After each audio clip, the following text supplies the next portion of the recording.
ဘယ်ကန်ကောင်းချင်းတွေကကျွန်တော်အတွက်ဖြစ်မလဲကျွန်တော်ရဲ့လက်ပွေနဲ့သူပြမှာဖြစ်ပါရဲ့အခုလက်ပွေနှိပ်ပါပြီ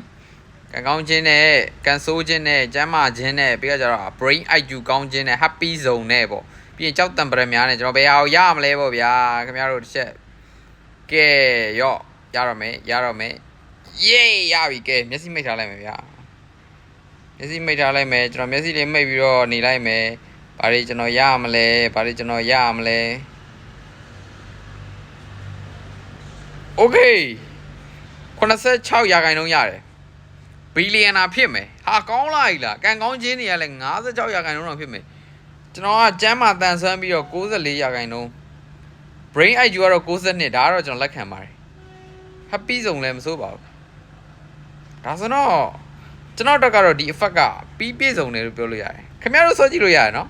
ကျွန်တော်တော်တော်ကန်ကောင်းနေပြီကျွန်တော်ရဲ့လက်ပွေနဲ့နှိပ်ရတာနော်ဒီတိုင်းတော့မဟုတ်ဘူးကျေးဇူးတင်ပါတယ် effect လေး